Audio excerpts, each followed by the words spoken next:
Hoje quem tá aqui comigo é o Arthur. Ele é um desenhista talentoso e é um privilégio dele, né, Arthur? Ter os pais que o incentivaram a desenvolver suas habilidades de desenho. Ele teve a oportunidade de estudar, aqui tá pra mim, de estudar História em Quadrinhos em São Paulo. Mas ele vai falar sobre isso um pouquinho. E foi lá realmente que ele conheceu a arte, né, Arthur? Sim.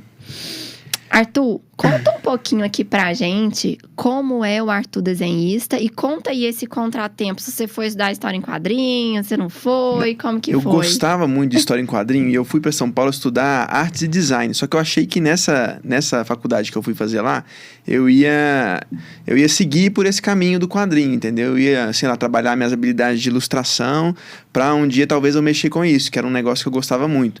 Aí quando eu cheguei lá, eu fui fazendo os projetos que eles davam pra gente alguns briefings e a gente tinha que trabalhar em cima desses briefings. Uhum. E aí, de repente, eu percebi que, tipo assim, nenhum dos briefings que eles passaram eu fiz nada relacionado à história em quadrinhos. Eu sempre fiz tudo relacionado à arte. E não era nem a arte tradicional, que era o que eu achava que eu me identificava, né?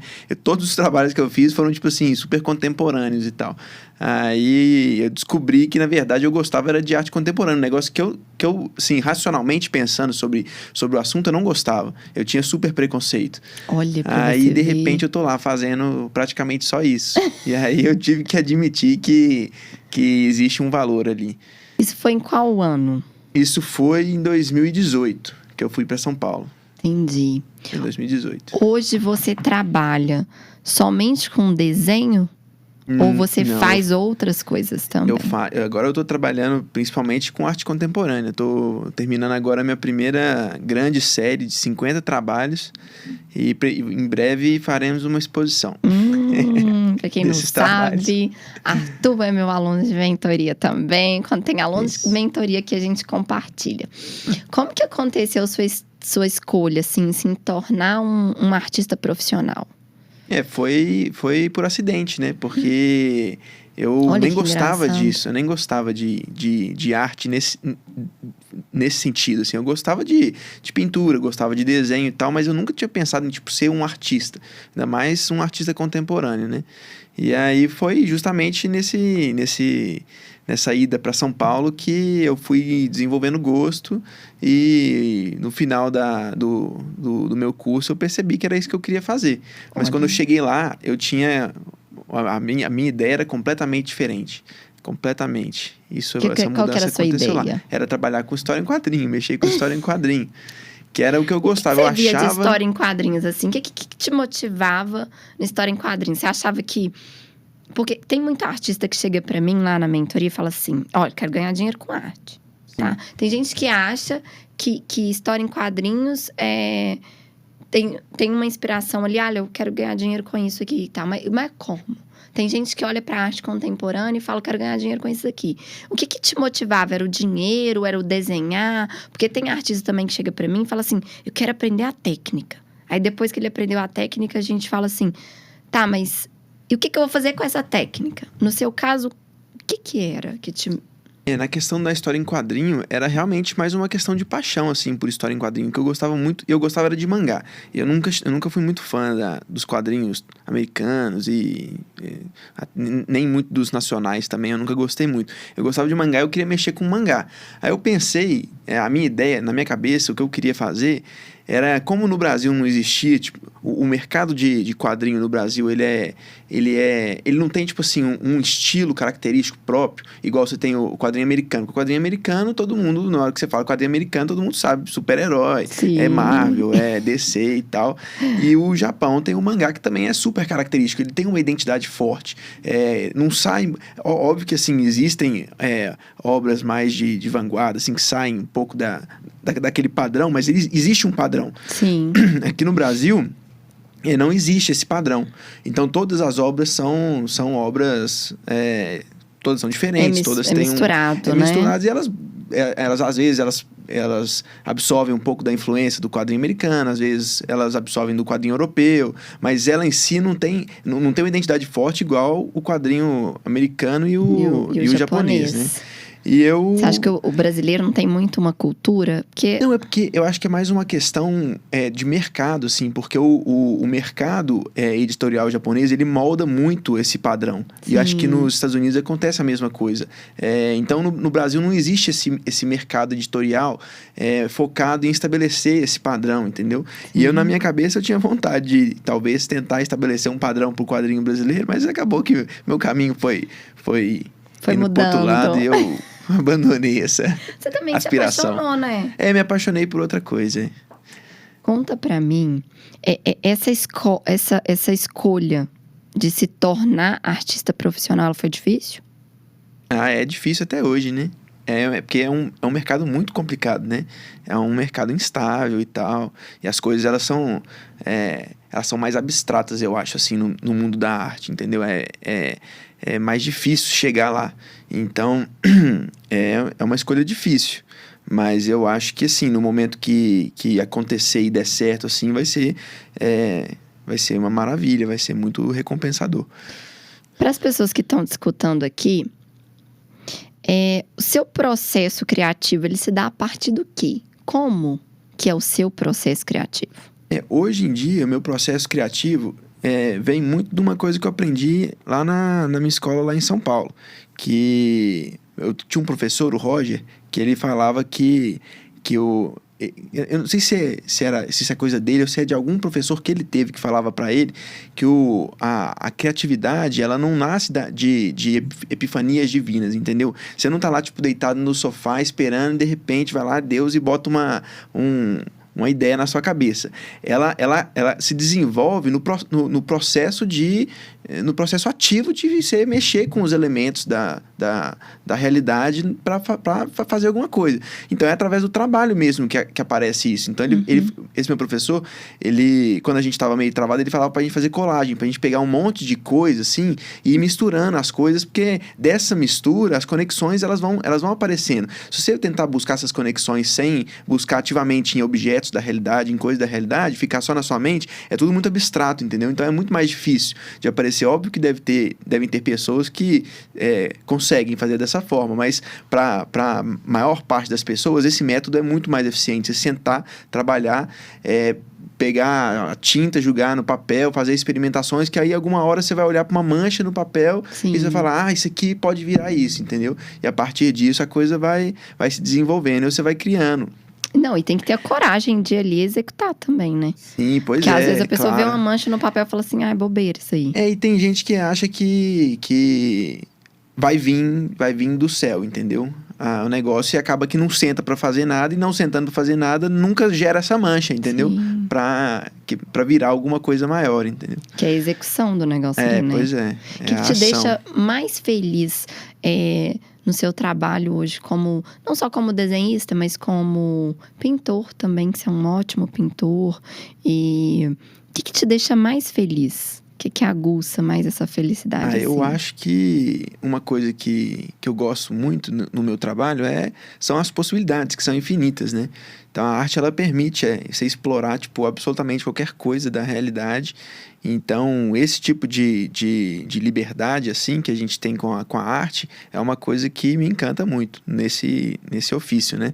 E o trabalho em si é muito gostoso. É muito gostoso você botar a mão na massa, você pegar no pincel e botar tinta na tela. E quando não é tela, é mais contemporâneo, igual o último trabalho que eu fiz, também é super, super legal o processo de você desenvolver. No meu caso, eu desenvolvi umas fórmulas para gerar umas imagens, então todo esse processo é muito gostoso. Uhum. Então, desse ofício, eu acho que são esses elementos que me deixam feliz com o meu trabalho. Quem foi seu maior incentivador, assim, para você poder ir pro lado da arte? Porque eu vejo que a sua família, ela é toda criativa, né? Sim. Seu pai, por mais que eu entendo a profissão dele, né, atual de formação, mas eu sei que ele é muito criativo, sua mãe é muito criativa, sua irmã também. Isso foi sempre explorado? Conta aqui pra gente um pouquinho. Sempre, sempre. Minha mãe, principalmente, eu acho que ela é a grande influenciadora desse tipo de coisa, né? Meu pai também, pra você ver. Os dois têm um bloco de carnaval, não é à toa, né? Que eles têm um bloco de carnaval. Meu Deus Não é à do céu, toa que eles têm um conta. negócio desse. Conta pra gente. Eu já sabia do bloco de carnaval, mas eu nunca participei. Começou com uma maneira de reunir os amigos lá e agora virou um bloco que junta 40 mil pessoas na avenida. Como que absurdo. chama? Conta aqui pra Bloco Gato Escaldado. Meu Deus. Sensacional. E é daqui de BH. Daqui de BH. E eles organizam tudo, eles chamam a galera, eles animam as pessoas pra ir. Então essa energia, eu acho que eles passaram pra mim, essa coisa de sei lá, de querer fazer acontecer, sabe? Querer fazer algo diferente, assim. Você acha que a sua mãe, como você falou que é sempre incentivadora, ela sempre colocou você exposto em lugares de arte, assim? Você se recorda da primeira vez que você teve realmente o primeiro contato com a arte? Minha mãe, ela é mais... a arte dela são mais as artes cênicas, né? Ela gosta muito de teatro e tal. E ela sempre me botava no meio dos negócios, mas eu não sou das artes cênicas mesmo. Eu sou das artes plásticas e ponto final. Porque ela me botava pra atuar nas peças, mas eu lutava contra a ideia de botar fantasia. Eu não gostava de botar fantasia. Tanto que teve uma pecinha que a gente fez na escola, que foi muito engraçado, que eles botaram... Eu não sei quem que eu ia ser, se eu ia ser o jacaré ou o leão, uma coisa assim. Eu era criancinha. Sim. E aí... na hora de botar a fantasia, eu não queria botar de jeito nenhum. Era uma peça sobre os bichos. Eu não sei se era sobre a Arca de Noé. Acho que era sobre a Arca de Noé. E aí era sobre... Não era sobre a Arca de Noé, não. Era sobre bichos mesmo. Aí... tinha lá todos os meus coleguinhas vestido de bicho, né? E eu não queria botar de jeito nenhum a fantasia. Aí eu fui pro palco com o uniforme do colégio. Aí na hora de apresentar que bicho que eu era, eles falaram que eu era o bicho homem. Porque eu não... Como que foi isso pra você? Não teve, né? Eu não lembro direito, mas eu nunca gostei. Nunca gostei de vestir fantasia, de atuar, de subir em palco. Hoje também não. Hoje também não. Acho que não. É mais fácil hoje. Hoje é mais fácil. Hoje em dia eu acho que eu respeito mais, assim. Na época essa minha... Criança, né, essa gente? minha, essa minha rejeição em relação ao palco, ao negócio, me fazia não gostar nem do teatro, entendeu? Sim. Então, mas hoje em dia eu já respeito muito e eu até tenho um pouco de arrependimento de não ter feito isso, porque eu acho explorado mais, porque eu acho que as competências que a gente desenvolve no teatro são muito importantes, né? De falar, de ter coragem, de subir, de oratória. Né? Pois eu acho que qualquer pessoa aí que puder, tiver a oportunidade de fazer, tipo, teatro em algum momento, deve fazer, porque é uma coisa que pode desenvolver muitas habilidades, assim. Sim, desenvolve mesmo. Mas nessa época eu não gostava. E minha mãe sempre foi das artes cênicas, mas ela sempre... As artes cênicas, quer dizer, todas as artes eu acho que elas conversam, de certa forma, uma com a outra. Pra você fazer uma peça de teatro, você tem que fazer o cenário. O cenário, você precisa de habilidades técnicas que são mais relacionadas às artes plásticas. Pra fazer uma fantasia, para fazer essas coisas, né? Então, como eu tive sempre no meio desse ambiente, eu acho que isso aí também foi uma forma com a qual eu fui criando esse contato, assim, com talvez um princípio, assim, por trás da arte, né? Mas, ao mesmo tempo, eu gostava muito de desenhar e minha mãe incentivava muito essa habilidade. Você se recorda dos então, primeiros? Eu lembro principalmente desse incentivo. Eu fazia os desenhos, eles elogiavam, incentivavam a fazer mais e tal. Você se recorda dos elogios? Demais. Era como? Sim, eu recordo deles me elogiando. Eu acho que é mais uma sensação, assim, do que, tipo, lembrar exatamente as palavras, né? Uma sensação boa, né? É bom, mas só que também... acho que a gente tem que tomar cuidado com o elogio, porque tem hora que não tá bom, sabe? Sim. Então, se elogiar quando não tá bom, não é bom. Porque a pessoa começa a achar que tá bom e de repente vem a realidade e mostra que não é bom, entendeu? A crítica, ela é fundamental também, né? A crítica é fundamental, não basta o elogio. Eu acho que talvez isso foi uma coisa que eles pecaram um pouco, que eles elogiavam mais do que criticavam, entendeu? E aí eu lembro que eu tive... mas é pai e mãe. Não, eu sei, né? Mas assim... Mas o incentivo serviu pra eu criar gosto em sentar e desenhar, né? Sim. E aí, no final das contas, acabou que foi o caminho que eu segui, né? Sim. E sua irmã também é artística? Me conta. Ela gosta muito de fazer. Ela desenha, tipo assim, ela faz uns cadernos bonitinhos, mexe com um pouco de tipografia, mas ela não. Profissionalmente ela não foi para esse lado, né? Sim. Ela mexe com relações internacionais. Mas ela também tem essa veia artística e ela gosta muito de cozinhar e as coisas que ela faz na cozinha são lindas. Então, tipo assim, a O arte que ela faz na tá, de certa cozinha? forma, presente ali também, na hora dela apresentar as coisas que ela faz. Ela faz. Ela faz tudo, mas principalmente, acho que atualmente ela tem gostado muito de fazer confeitaria. E os doces dela estão ficando lindos, assim, ela tá fazendo uns macarrãozinhos, aqueles Faz tudo à macarrões, mão? sabe? Tudo? Tudo à mão, impressionante. Gente, é artista também, então, Artista né? também. Artista Todo também. mundo lá é um pouco artista.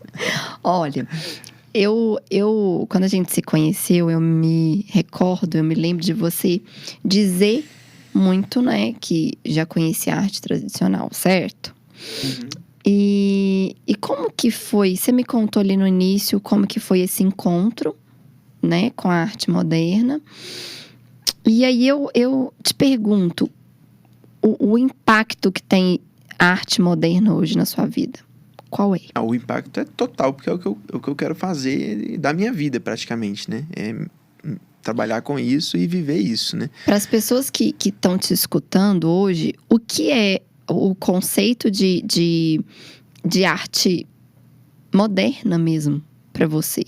E para Eu acho explicar um pouco que para as a pessoas. arte moderna, ela começa a aparecer, assim, não é nenhuma definição minha, eu acho que o que a gente tem hoje como arte contemporânea, ela veio se desenvolvendo ao longo de muito tempo, desde ali do fim do romantismo, começo do impressionismo, né? O impressionismo, para mim, é o começo da arte moderna, que é quando a gente se desprende um pouco da retratação mais fiel da realidade, assim, começa a explorar essas representações de maneira mais livre. E também é uma consequência do desenvolvimento industrial da humanidade, assim, porque antigamente era difícil uma pessoa, um artista, ter acesso a, tipo, milhões de materiais possíveis para fazer, tipo, qualquer coisa que ele quisesse, entendeu? Então, a arte, ela existia dentro de uma limitação que era uma limitação material da época, né? Que era, tipo assim, a arte era tinta, tela e papel, escultura, mas ela não explorava, tipo, sei lá, hoje em dia você pode ir numa caçamba e encontrar um telefone antigo, desmontar ele, fazer alguma coisa com isso, entendeu? Fazer algo ali, né? Criar algo. Pois é, antigamente não existia todas essa possibilidade material para fazer arte dessa forma.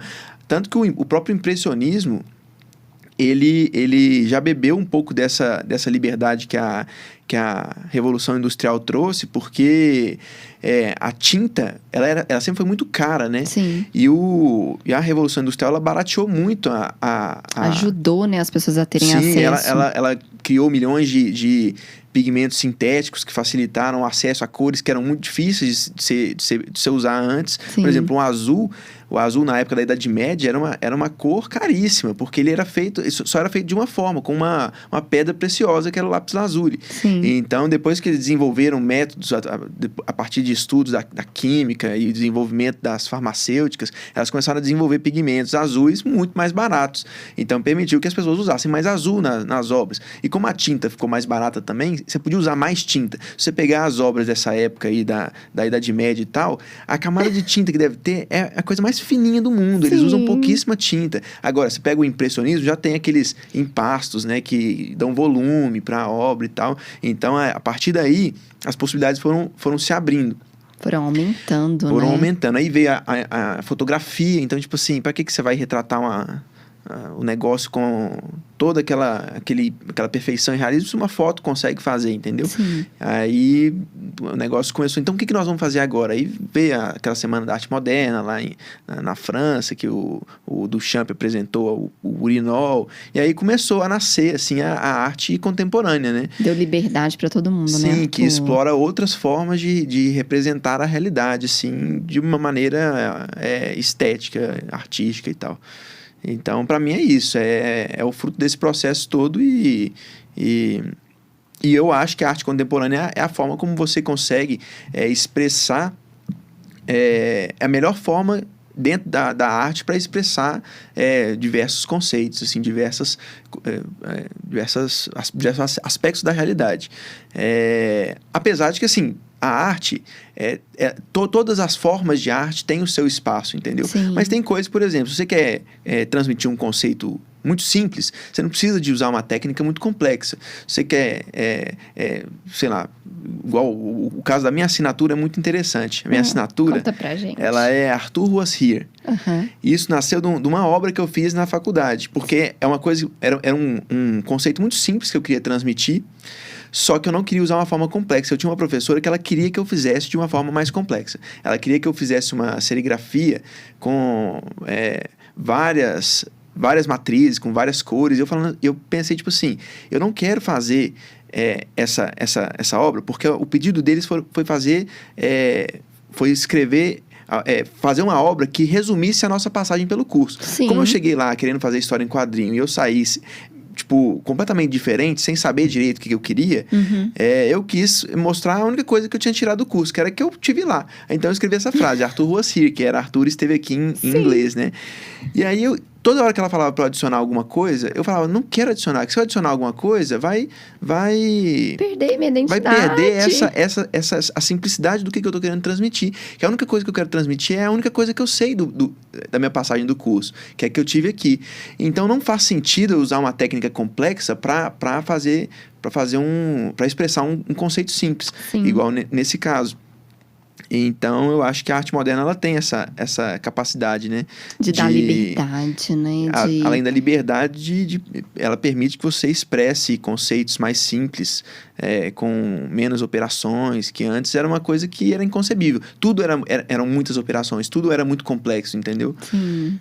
Então, eu acho fico que é mais tão ou menos feliz isso. de entrevistar aluno muito inteligente, porque, nossa, eu imagino para quem vai estar escutando, o tanto de conhecimento que a gente passa adiante para essas pessoas, sabe?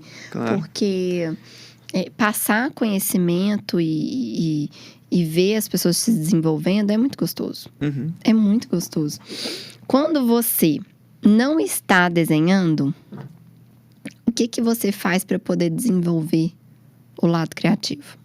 Eu gosto muito de ler, eu acho muito importante, porque é aquilo que eu estava falando. A arte, ela surge de você conectar coisas da realidade e criar novas representações dessa realidade. Então, se você não conhece absolutamente nada da realidade, não tem como você querer representar nada dela. Então, para você representar a realidade, você tem que conhecê-la. Eu acho que esse é um princípio básico, assim, da arte. E, então, acho que eu gosto muito de ler e eu leio muito para tentar trazer mais conteúdo, mais substância para o meu trabalho. Não só para isso, mas para a vida também. Eu acho que é importante a gente ler e saber sobre as coisas, né? Não ficar alienado, nem viver uma vida ignorante do que acontece ao nosso redor, né? Então, eu acho que em relação ao trabalho, a coisa que eu faço fora dele, fora da ação na tela, entendeu? Que mais dá substância para o meu trabalho é isso, é a leitura. Entendi. Em quem que você se inspira? Em técnica? Ou pode ser em narrativa também? Quem que eu me inspiro? Eu gosto de compartilhar isso com as pessoas que estão escutando, assim, porque o artista, ele é formado, né? Ele vai sendo formado e tal. Então, em alguma inspiração você já deve ter tido, né? Na vida, ou tá tendo. Eu gosto de falar que eu me inspiro mais nas obras do que nos artistas. É óbvio que, assim, tem muitos artistas que têm histórias incríveis e tal, mas eu gosto de buscar mais inspiração no valor da obra do que em quem fez a obra, sabe? Sim. Eu acho que a obra, óbvio que, assim, um dos elementos da obra pode até ser alguma coisa do artista, mas eu acho que a obra, ela meio que tem que existir um pouco por si própria também, entendeu? Então, tem obras que eu gosto muito e óbvio que tem artistas que produzem muitas obras boas, mas assim, todo artista, não tem um artista que eu acho que produza 100% de obras aproveitáveis, entendeu? Sim. Por isso que eu prefiro focar nas obras do que focar nos artistas, porque eu mesmo tenho obras que eu faço que eu acho uma porcaria, entendeu?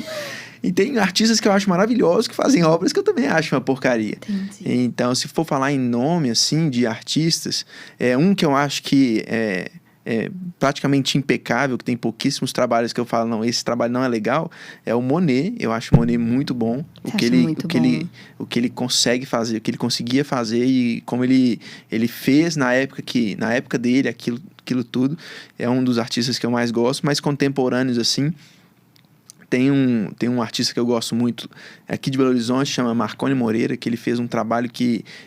assim, tem trabalhos... É bem legal o trabalho ele dele. tem trabalhos muito bons, tem trabalho... É aquela coisa, tem trabalhos que não dizem tanto pra mim. Mas tem um trabalho dele que eu acho sensacional, que chama Parede de Memórias, que ele constrói uma parede com engradados de cerveja, e tem todo um conceito muito interessante por trás. Essa é uma das obras que eu acho que mais me inspira. Se falar assim, qual que é a minha obra favorita de arte contemporânea, eu acho que talvez seja essa. Por que te inspira? Porque ela me mostra toda a possibilidade da arte contemporânea, entendeu? Eu acho que é uma obra que ela, tipo, explora a arte contemporânea na sua maior potência, assim, com toda a sua força, entendeu? Então, quando eu olho para essa obra, eu falo, isso que dá pra fazer, entendeu? Dá pra fazer isso com esse tipo de trabalho. Então, isso me inspira muito, porque eu vejo, tipo, quase que o máximo que dá pra ser, sabe? Então, Legal esse tipo demais. de coisa me inspira. São as grandes obras me inspiram, acho que mais até do que os grandes artistas, sabe? Sim. O Arthur me procurou para se tornar meu aluno de mentoria há 2021. Mais ou menos, né? E para ser aluno de mentoria de carreira e de negócios. Porque ele queria desenvolver disciplina, foco e a iniciativa para poder ver as coisas acontecerem, né, Arthur? Sim. Quais os desafios que você observou que você precisa, né? Que te levaram a buscar a mentoria? Eu acho que era principalmente essa questão da disciplina. Eu era muito indisciplinado. E a minha passagem lá no curso de São Paulo, apesar de ter me ensinado muito sobre o ofício em si, sobre a arte em si, ela me ensinou pouco, eu acho, sobre disciplina. Então, eu saí de lá, eu fiquei meio perdido, entendeu? Fiquei meio sem saber para onde ir, não tinha nenhuma ideia clara do que fazer, apesar de que do meu professor ter me ensinado lá que eu tinha que sentar na cadeira e botar a mão na massa. Eu não fiz isso por muito tempo. Mas a disciplina sempre foi uma pedra no meu sapato, né? E a mentoria me ajudou demais com isso. Você me obrigando a acordar às 7 horas da manhã para conversar comigo. Nossa Senhora. Faço mesmo os alunos acordarem. Quando eu conheci o Arthur, vou até trazer isso aqui para os alunos. Às vezes a gente marcava a mentoria, Arthur, preciso que você levante às 7 da manhã. Daí Arthur mandava uma mensagem, Tainá, hoje eu não vou conseguir. E a gente só conseguia falar meio-dia, né, Arthur? Você dormia boa parte da manhã antes, né? Pois é. Hoje, eu às vezes vejo assim, eu falo assim, gente, hoje você acorda às 7 horas, né, Arthur? Acordo. Tem horas Consigo, gente, tem dia que o Arthur me acorda. Tem horas que ele manda mensagem e fala assim, já tô acordado. Nem sempre também. Às vezes eu tenho umas recaídas. Mas isso acontece. É muito natural. E também tinha a questão do exercício físico, que é algo que eu pego muito, Sim, né, Arthur? Pois é, isso também foi uma coisa que, assim, mudou 360 graus na minha vida, porque eu tava completamente sedentário. Hoje eu não vivo sem ir pra academia. Você tem feito, Arthur, demais. Tô tão orgulhosa de você. Todos os dias. No sábado eu não consegui ir. Nossa, pra mim foi você quase... Você tá se sentindo melhor? Total, você tá 100%. Feliz demais? Sim, Nossa, eu tô dormindo melhor. Tudo melhora quando você faz exercício físico, academia. Não, eu melhora. posso falar? Isso é um dos maiores presentes que eu ganho. Quando eu vejo os meus alunos executando aquilo que eu falo para executar. E não é executar, porque eu falo que o professor que ele fala e não executa, isso é muito ruim. Porque eu sou uma pessoa que eu executo. Então, quando eu vejo os meus alunos executando e dando resultado, gente, é presente, tá? Então, pra gente poder caminhando já assim aqui pro final, que eu já vejo que eu tô extraindo tanta coisa de você. O que você vê que mudou? O que você vê que você evoluiu na sua carreira após a gente começar os nossos encontros ali de mentoria? Até na formação do seu produto, porque hoje a gente já tem um produto, né, no final. Sim, tá saindo. Tá saindo um produto que é uma... Mais 2 minutinhos de forno só. 2 minutinhos, né? A gente tá no final. Tá no finalzíssimo. Tá quase. Conta o que você já viu que evoluiu assim mesmo do início? Porque a mentoria, gente, para quem tá assistindo aqui, a mentoria, ela é o aluno depois do mestre executar. O aluno que precisa executar. Início, meio e fim. Né, Arthur? É isso que eu prezo na mentoria ali. O que você tem para contar para as pessoas? Eu acho que, principalmente, o que eu consegui desenvolver ao longo desse período foi a consistência na produção, essa disciplina de acordar e trabalhar e não ficar perdido no processo, sentar e buscar a solução para os problemas, saber que os problemas têm solução, né? Porque às vezes a gente encontra um obstáculo e fica travado sem saber que dá para ultrapassar esse obstáculo, mas sempre dá para fazer alguma coisa, entendeu? Sempre tem solução, os problemas. Sim. Então, acho que principalmente foi isso, esse conhecimento, essa coisa de saber que tem como, entendeu? Isso foi muito importante. E a disciplina e acordar cedo também. Acordar cedo. Fez a diferença.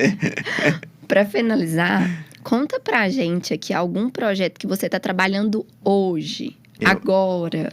Agora eu estou finalizando um projeto que chama Geodialética, que é sobre geopolítica. E é são 50 obras, com várias séries e subséries. Cada subsérie trata de alguma coisa específica, mas o principal objeto que essa obra utiliza são bandeiras dos países. Então, ela tenta extrair novos significados e novas expressões da identidade dos próprios países e de sets geopolíticos dos quais esses países fazem parte, de uma maneira visual, entendeu? Então, aí eu uso diversas técnicas para extrair esses significados desses países, desses sets de países e da geopolítica como um todo. Visual como? Porque quem tá escutando e vai estar assistindo esse podcast, ele não vai visualizar, né? Sim. Porque se a gente soltar antes da exposição, não vai ter graça. Mas o Arthur, ele desenvolveu durante o ano de mentoria uma exposição voltada para esse tema que ele acabou de dividir com vocês. Quando eu olho visualmente para o seu trabalho, o que eu vejo? Você vê uma expressão visual de coisas que não são visuais, entendeu? Que são dispersas na realidade. Eu busco transformar, converter esses aspectos da realidade que dizem respeito à questão geopolítica em imagens.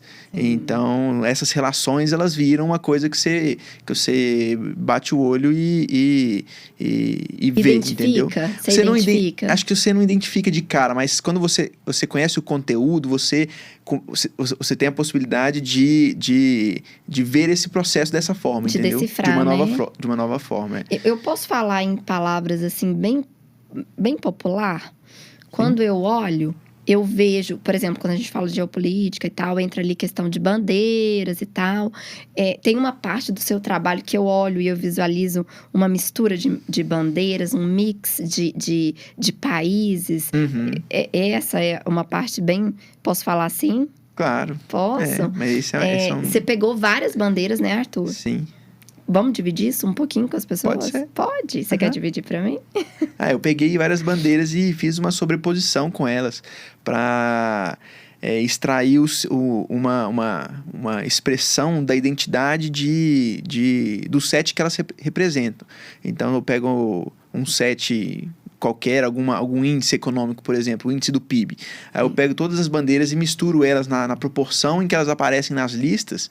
E aí a gente pode comparar, tipo... como que o PIB de 3 anos diferentes, por exemplo, se expressam visualmente de forma diferente. E eles se expressam de forma diferente, porque como a lista vai mudando, uma bandeira que estava mais lá para baixo, que tem uma cor diferente, ela sobe para cima na lista, ela faz o resultado final ficar com a cor mais puxada para essa bandeira. Então, a gente tem uma manifestação visual de uma coisa que a gente não observa naturalmente, visualmente, né? A gente observa... E quando você mistura essas bandeiras, a gente tem ali mistura de todos os PIBs das bandeiras, né? E isso visualmente é uma coisa maravilhosa, né? Elas ficam bonitas, Algumas não ficam tão bonitas. Que depende. Tem umas que são mais cinzentas, tem umas que são mais coloridas. Quando você bota menos bandeiras, individualmente elas aparecem mais, então você tem menos dessa mistura de cores, então as cores aparecem mais vibrantes. Mas o objetivo é justamente, tipo, obter uma expressão diferente, entendeu? Sim. Ter uma expressão... Quais temas que você trabalhou? Eu trabalhei... Você trabalhou PIB, o que mais? Nessa subsérie eu trabalhei os continentes, trabalhei índices de população, PIB, território e Então, outros sets que eu selecionei pessoalmente. Assim. Só quem for na exposição para poder ver, tá, gente? A exposição tá quase saindo. Quando a gente tiver data, né, Arthur? Sim. A gente já lança aqui para as pessoas poderem ir visitar. A exposição vai acontecer em BH. Assim que a gente tiver o espaço, tudo certinho, né, Arthur? Já vai estar lá. Então, eu quero aproveitar e agradecer a presença, principalmente do Arthur aqui hoje, a presença das pessoas que vão estar assistindo e escutando esse podcast. Quem tá aí do outro lado, né, também tem um tempinho ali, o Arthur que se deslocou para poder vir aqui dividir todo esse conhecimento com a gente. Eu sou a Tainá Carneiro, esse é o episódio do Artcast que você vê aqui na Escola Carneiro. E semana que vem tem mais, né? Obrigada, viu, Arthur? Beleza. É isso aí.